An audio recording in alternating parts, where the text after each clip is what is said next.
hibernation between sessions, but you're pretty busy, aren't you? I mean, there are things going on. Talk to us a little bit about the run up to the session, which starts right after the first of the year. Yeah, it's hard to believe that it's already that time again, but during interim, I spend a lot of time meeting with constituents and attending community events, trying to get a pulse for the issue, or my pulse on what are the major issues facing constituents, what can we do to work on them when we head back to session. And so somehow I have managed to stay busy and stay out of trouble. What are your constituents telling you? What do they want the legislature to focus on next year? Yeah, they expect us to go down and solve problems and really stay focused on the issues that they're experiencing in their everyday lives.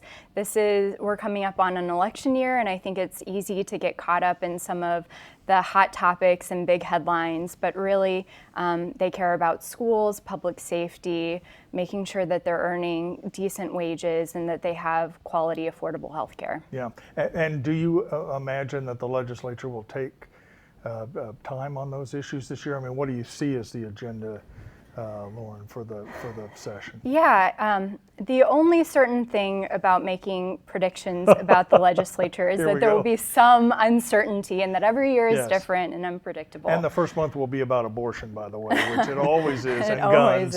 And then until you get to the real work of the lawmakers. Yeah, and Senate leadership has indicated that one of the first bills that they'll go to is sort of a repeal of what voters approved in 2018 called Clean Missouri.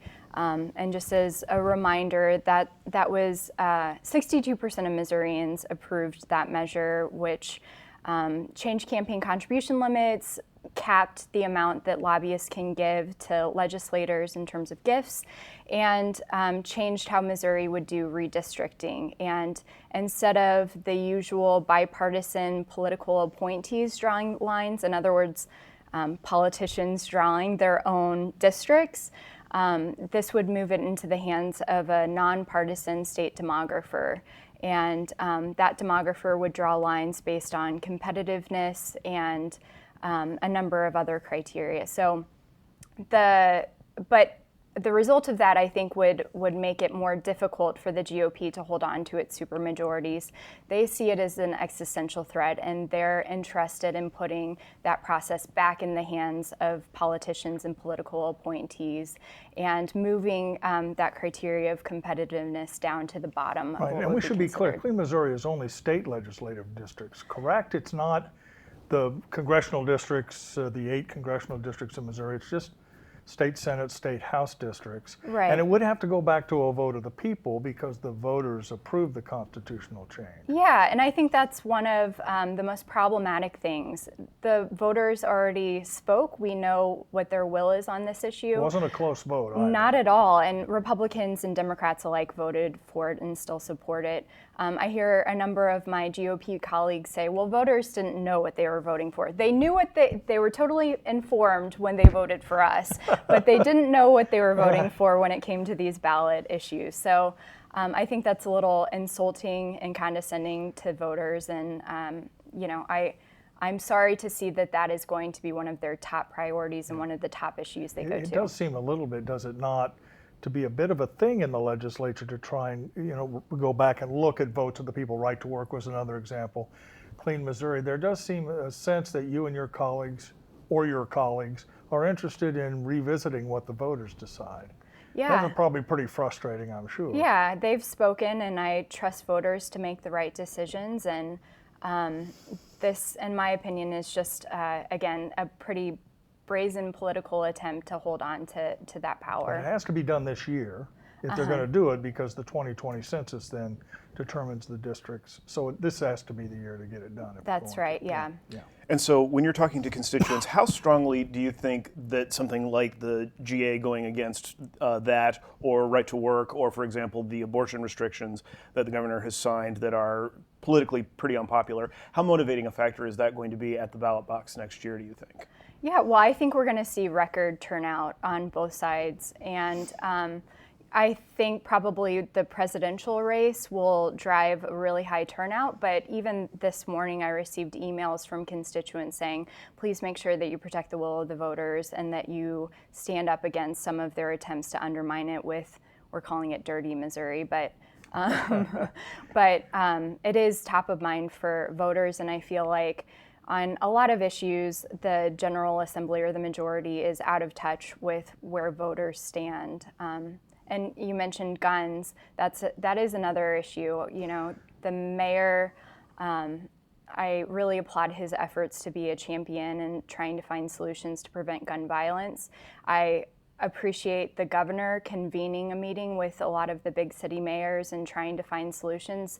There are a number of really common sense proposals that they've put forward, including things like making sure domestic abusers can't access firearms, or minors, or you know, felons, offenders like that. And the governor agrees. You know, the mayors have identified that as an important issue.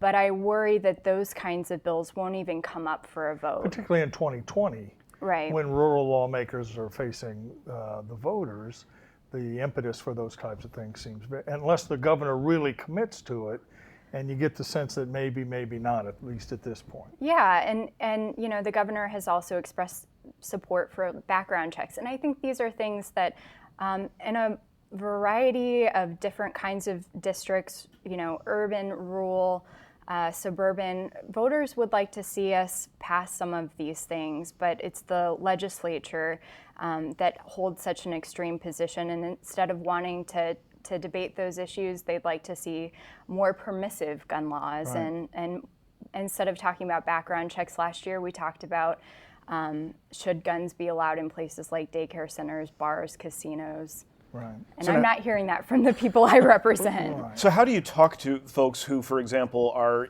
big proponents of sport shooting or hunting? How do you explain to them that these laws are not aimed at trying to cut back on any of their access to guns for those activities? Yeah, I think that's a great question, and a lot of hunters that I've spoken with support these kinds of measures because they know that it's not going to impact them. It's going to impact the people who shouldn't access firearms in the first place. You know, I grew up with guns in the home. I think you can support the Second Amendment while also acknowledging that that there are certain controls that we can put in place to make sure that guns aren't in the wrong hands. Yeah. One of the things we've talked about is, at minimum, allow cities like St. Louis and Kansas City and Springfield to sort of fashion their own remedies that wouldn't apply statewide. And that seems like almost a threshold question where you could go to rural lawmakers and say, we're not going to touch what we do here, right, but let Kansas City, if Kansas City feels like it needs more restrictive approach to guns, maybe that's something you could consider. Right, I totally agree. And we know that a few years ago, the legislature removed the requirement for permits. And I can remember sitting in that committee and hearing people come down to testify, a lot of law enforcement people saying this is going to make us less safe. And I've spoken with a number of Kansas City law enforcement folks, and they continue to say, we've seen an uptick in violent crime, and I don't know that was necessarily the best thing for Kansas City. In fact, we talked earlier about your interim work. There was a committee established to take a look at gun violence, and some of the local folks went down, including Chief Smith, to talk about those kinds of things. Let's move on to another issue, which is Medicaid expansion. That may end up on the ballot next year as well, unless the legislature does something first. Is this a year that we get some version of Medicaid expansion, Lauren, or not? I hope so. I think it's long overdue. Does the threat of a potential ballot measure focus everyone's attention on this idea? Because if it goes to the ballot, it's going to be expanded in a way that maybe Republicans, just like Clean Missouri, would not be happy with. Yeah. Well, and a few of us warned about that. And even on issues like medical marijuana, we said, why don't we as a legislature determine what's best for Missouri? Because if you leave it up to the voters, they're going to make a decision. It may look differently than what we would agree upon. But I'm very supportive of Medicaid expansion. I remember in 2014, I knocked on the door of a constituent who had just moved with his 2 young children back into his mother's house because he couldn't afford both rent and health insurance, and he fell within that Medicaid gap. Right. So it's personal for a lot of people, and yet you don't see a lot of support, it doesn't seem, in Jefferson City for this idea. Even still, you're squeezing Medicaid enrollments in some places. Yeah, I think there's some quiet private support for Medicaid expansion, and Republican legislators understand that we're creating an incentive to not work by not expanding Medicaid. And so I think there are people who would quietly, privately agree that Medicaid expansion would be in the best interest of Missourians, but there's just not the political courage or will to do it after they've stood on a soapbox for years and years and years and said how bad it is. And geographically, your district is, how do you define it for folks? All of my district is in Clay County, so north of the river, everything including North Kansas City up to Liberty and Shoal Creek, and that includes Gladstone, Pleasant Valley, areas of Kansas City North. And so in that, you've got a wide variety of demographics, right? Yeah. And so how do you sort of make the case to people who are both in the upper and the lower income brackets that Medicaid expansion really works for them and that they all have the same similar needs? Yeah, well, like I said, I've spoken with the people who are negatively affected by not expanding Medicaid, the people who fall in that gap, and they understand why it's important. And I would say the interesting thing about Medicaid expansion is that there's really broad support for it. There's a really diverse coalition, whether it's people involved in healthcare and who work at those hospitals that could be propped up with Medicaid expansion, or whether it's people who come at it from a religious approach, who understand that it is a moral imperative that people have access to health care. And so in my district, I think there's pretty broad support for Medicaid expansion, and they understand that our taxpayers are going to other states to help prop up their health care, and that we could really benefit from having that expanded access at home. And we've also seen that Washington's not going to be withdrawing that funding now. Right, yeah. That's a good point, yeah. Let me move on to a couple of other issues. You may know that we were just involved in a pretty lengthy series here, Senator, about the public defender system in Missouri and how dramatically it's underfunded. Do you think there'll be any effort in Jefferson City in 2020 to spend a little bit more money on hiring enough lawyers for that system? Well, I'd say thank you so much for that reporting. I think it's even helpful for us who know about the issue and have heard about the issue for years because to read it sort of stories. hums under the level until someone says, no, take a look at this, which is what our goal was. Yeah, so thank you for that. I have seen, when I served in the House, I saw a number of amendments offered that would increase that funding, and they were voted down every time. So because it's not popular to hire lawyers for poor people who are in court. Right, and I don't know if that sentiment will change, especially during an election year. But I think it's needed and necessary. It's not an extraordinary amount of money. I mean, it's not like billions of dollars. Right. $30 million would do the trick. And for our system to work as it was intended, it's required, in my opinion. And what the Constitution says. Yeah. Talk to us a bit about transportation. There's continues to be an effort to find a way to pay for better roads in the state of Missouri. Where does that stand? Yeah, you might remember last year the governor proposed bonding, I think about $301 million in terms of bonding to repair some of the bridges across the state. You put it on the credit card, basically. Exactly, yeah. I found myself the seventh member of the conservative caucus and opposing that. I was surprised that it won a lot of support in the Senate eventually. But my concern with that is, one, it just wasn't a very equitable plan. And I understand that there are needs across the state, but I think I had one bridge in my district that would see some minor repairs. I don't think it's really, I think as part of the long-term solution, we will have to increase the gas tax. And the areas that are generally skeptical about increasing the gas tax Are are the ones the, that got all the money from the bond exactly. program. So it's going to make that case even more difficult. Yeah. And not that they don't need those repairs. Right. Well, that's but- part of the problem, of course, is that there's such an extensive highway system in Missouri, particularly in rural areas, which don't generate the kind of cash that you need to do those repairs. So they need some statewide solution to help those areas. Yeah, and I think until that money is paid off, I don't know if we'll really revisit the issue of Certainly not an election year infrastructure. again. Yeah, yeah. In fact, the opposite may be likely, some sort of tax reform that would cut rates in 2020 or cut taxes. It's possible. You know, there is a lot of discussion about lowering the income tax, and some of the GOP legislators have attached that to issues like Wayfair, which is the legislation, sales tax. that would allow Missouri to ensure that we're collecting online sales tax or sales tax from out-of-state retailers.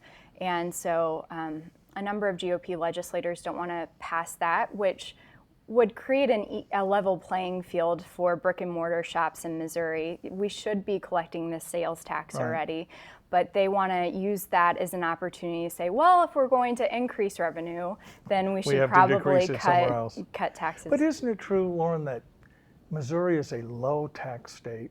You take the local governments out of it, which I think are a little bit higher than normal, but Missouri, I mean, one of the reasons you have a problem with public defenders and transportation is that the tax base is very low in Missouri. And it's also the reason that municipalities have an earnings tax too, because they're not getting that from the state. Right, yeah. A lot of local municipalities have had to step up in that way.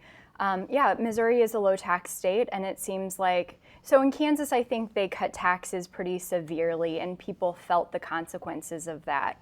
And in Missouri, the legislature over the last decade or so has found ways to cut taxes. And because it's been spread out. Right, incrementally. Yeah, incrementally. I don't know if people have felt that impact as severely, but we are underfunding a lot of our social services more than Kansas was at the very bottom of the Sam Brownback tax experiment. Right, just quick anecdote, when we were researching public defenders and realized Missouri was 49th out of 50 in funding the public defender's office, a little research shows they're 49th out of 50 in a lot of things, you know, because of the low revenue to the state. Everything from teacher pay to school transportation funding to public defenders. Yeah, the list goes on. And, you know, there are a lot of economic indicators saying that the economy is strong, but there are still a lot of working families who are left behind. This is a time, in my opinion, when we should either invest in higher education. That's another area that's grossly underfunded. Higher education, workforce development, infrastructure, or even save up for a rainy day. But Missouri right now, I think we saw 1% growth in our revenue, but about $63 million below our projections. And in this economy, that's certainly not a strength by any means. What of the social safety net do you think is the most crucially underfunded in Missouri? Where should those resources be put? There's a lot of people with disabilities are not receiving their in-home health services that they should, and that means those people either end up in emergency rooms or in nursing homes, which doesn't make economic sense and is not fiscally responsible, but beyond that, it's just resulting in a really low level of quality of life. So those stories, I think, for me, are the most heartbreaking, and that's one area where, again, we've offered a number of ways to try to shore up funding, but having to decide with our limited resources how best to spend it, I think that's really problematic for people with disabilities. We just have a few minutes left. We were chatting before we went on about your service in the Senate. You were in the House. You say you prefer the Senate, the state Senate. Can you tell us why? You're quite in the minority on the Senate side, are you not? Yeah, so I'm one of Democrat, 10 obviously. Democrats in a body of 34 members. But I'm coming from the House where there were 163 members total. And Before I got elected to the Senate, I heard from a number of people who served in both chambers and said the Senate is really different and it's a lot better. So don't tell any of my House colleagues. We'll just keep this between us, right? And Facebook. And Facebook. But that's definitely been my experience. I think my temperament is just better suited for the Senate. The expectation is that you collaborate. When you disagree, you eventually find a compromise. There are more opportunities to affect the outcomes of legislation. I passed a number of priorities last year, stopped what I considered a few harmful policies, and even little things like I sit next to a Republican and a Democrat, whereas in the House you were grouped by party. Everyone is referred to as senator when you're addressing each other in floor debate, but in the House you can refer to each other as gentlemen and ladies. And it's just little things like that I just feel like there's a lot of collegiality, decorum, shared respect in the Senate. From time to time there's discussion of shrinking the House. It's one of the biggest houses in the country. I think it's like the third or fourth largest.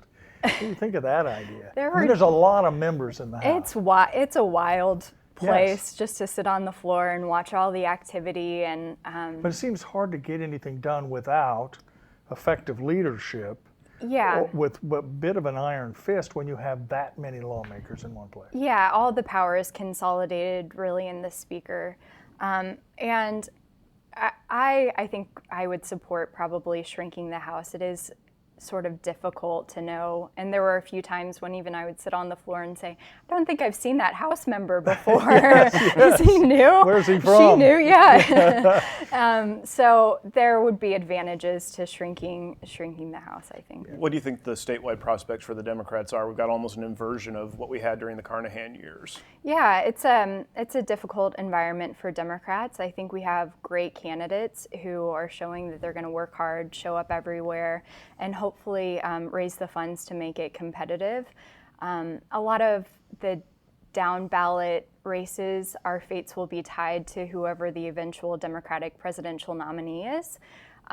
So I'm keeping an eye on that. I'm still an undecided primary voter, but I think a lot is at stake and rides on that. Do you find it, kind of a final question, Lauren, I find it so fascinating that statewide Missourians tend to vote for Republicans, President Trump, of course, but Governor Parson, if and when he's on the ballot, but yet endorse Clean Missouri, endorse the minimum wage, endorse medical marijuana. What does that tell you about the different approaches that voters have to their representatives? And how Democrats can try to speak to that. Yeah, obviously the voters agree with Democrats on a lot of the issues, and it's our job to connect that to people. And and to make that point. And I really think that when Democrats have good candidates who show up and work hard and are able to effectively communicate those similarities and shared visions for the state, that Democrats will win.